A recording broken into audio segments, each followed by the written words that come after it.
안녕하세요. 오늘은 3월 9일 수요일 아침입니다. 오늘도 하나님 말씀으로 하루를 시작하겠습니다.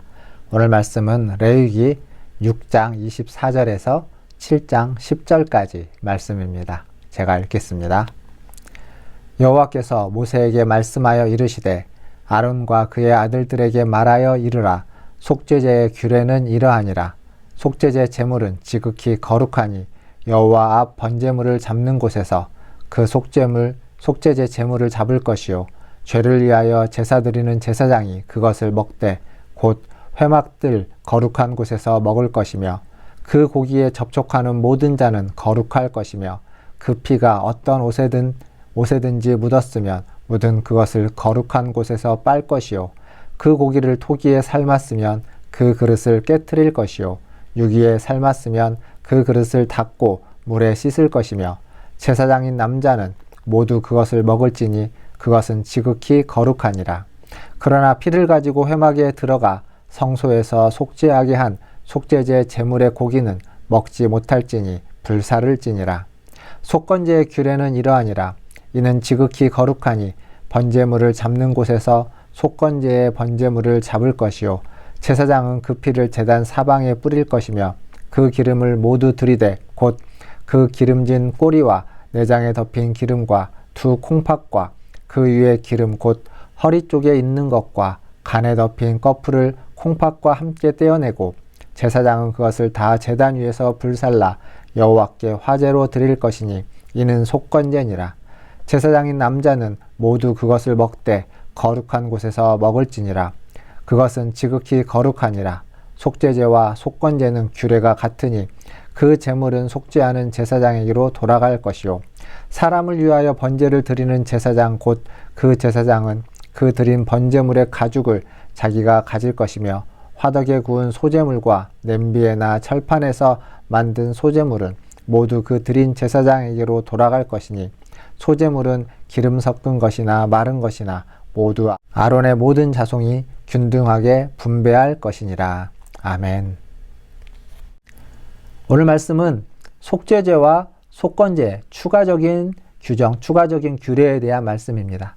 먼저 속죄제의 규례에 대해서 이야기할 때 속죄제의 제물은 지극히 거룩하다라고 이야기하고 있습니다.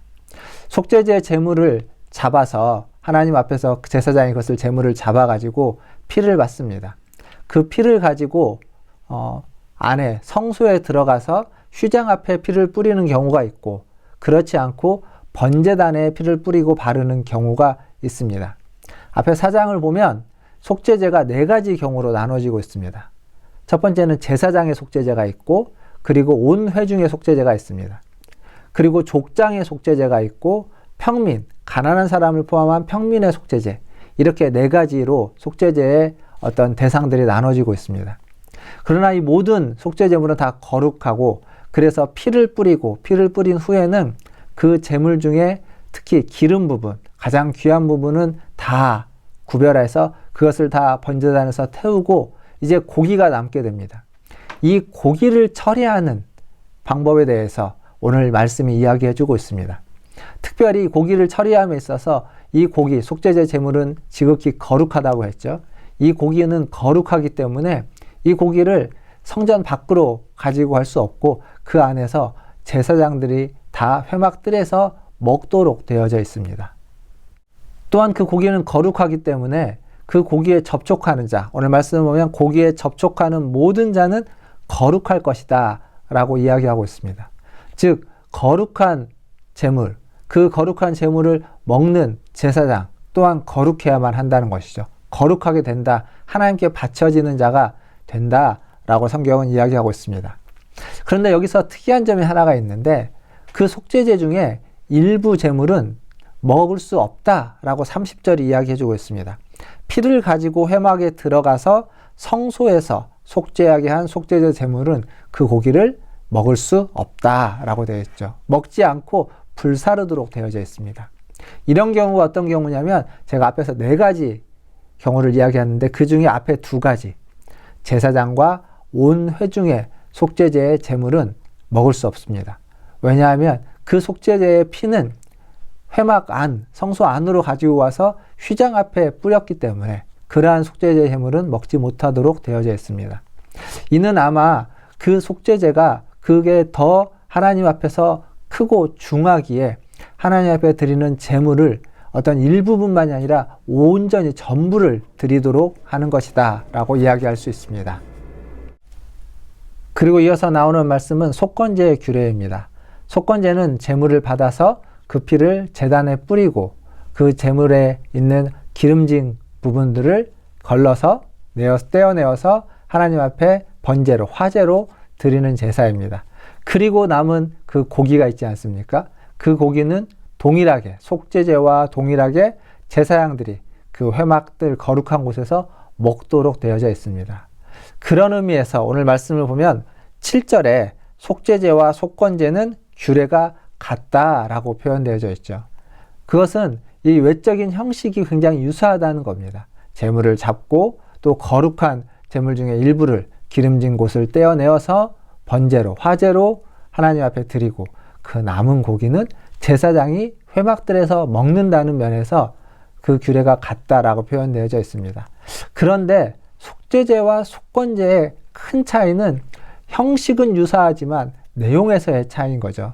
죄로 오염된 부분을 피로 깨끗이 씻는 제사, 이게 속죄제라면 속건제는 우리가 죄로 말미암아서 사람들에게 피해를 입힌 것들을 보상해주는 제사, 이게 속건제입니다.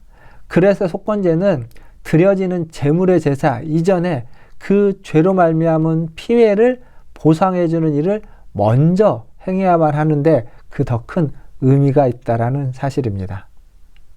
즉 그 제사는 배상이, 회복이 전제되어져 있어야만 한다는 겁니다. 그렇지 않고 그냥 형식만 가지고서 제사를 드린들 그 속건제는 제대로 된 제사가 될 수 없는 겁니다. 사랑하는 성도 여러분, 이 속죄제와 속건제는 결국 죄의 문제를 해결하기 위한 그러한 제사입니다. 죄의 문제를 왜 해결하냐? 거룩하기 위한 것이죠.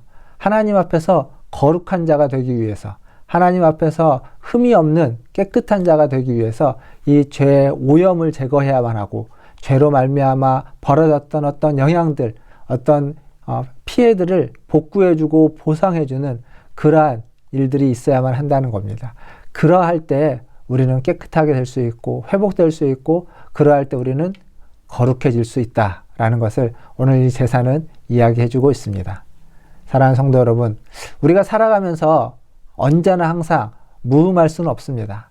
아무런 실수도 없고 아무런 죄악도 짓지 않는 그러한 삶을 살 수는 없을 것입니다. 그러나 우리가 범죄했을 때 하나님은 돌이킬 길을 열어주셨습니다.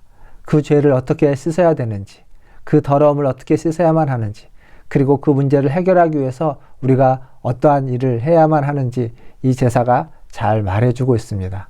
오늘 또 하나님 앞에서 날마다 더욱더 거룩한 삶을 살아가는 속죄제와 속건제의 이 규례를 마음에 새겨서 매일매일의 삶에서 죄의 오염을 씻어내고 죄의 피해를 배상하면서 하나님의 뜻에 맞는 거룩한 흠이 없는 자로 회복되어져 가는 저와 여러분 다 되시기를 주님의 이름으로 축원드립니다.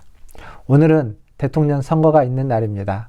아직 미처 선거를 못하신 분들이 있다면 투표에 참여해 주시기를 바라겠습니다. 기도하면서 하나님이 원하시는 이 나라의 지도자가 세워지기를 위해서 기도하면서 여러분의 한 표를 기꺼이 행사하시기를 바라겠습니다. 기도하겠습니다. 하나님 감사합니다. 우리는 연약하고 우리는 부족합니다. 그래서 날마다 주님이 주시는 은혜가 필요합니다. 오늘도 이 속죄제와 속건제의 규례를 통하여서 하나님 우리에게 원하시는 것이 거룩함인 것을, 거룩한 하나님의 백성과 자녀가 되는 것임을 다시 한번 새겨봅니다. 죄로 인해서 오염된 우리, 죄로 인해서 많은 피해를 아버지 하나님 주었던 우리를 다시 회복시키기 위해서 그 오염을 씻으시고 그 피해를 배상토록 하여 주시니 하나님 감사합니다. 이 말씀을 깨닫고 우리의 삶에서 매일매일 죄로 말미암아 오염된 것들을 예수 그리스도의 보혈로 씻어내게 해주시고 주님의 은혜로 말미암아 죄로 말미암아 피해를 입혔던 것들을 배상하고 보상하는 하나님 그러한 믿음의 삶을 살아가게 하여 주시옵소서. 그래서 끊임없이 하나님 앞에 거룩함을 추구하게 하시고 오늘보다 내일, 하나님 올해보다 내년에는 조금 더 하나님께 가까이 가며 조금 더 거룩해져가는 우리 모든 성도들 되게 하여 주시옵소서. 오늘은 대통령 선거가 있는 날입니다.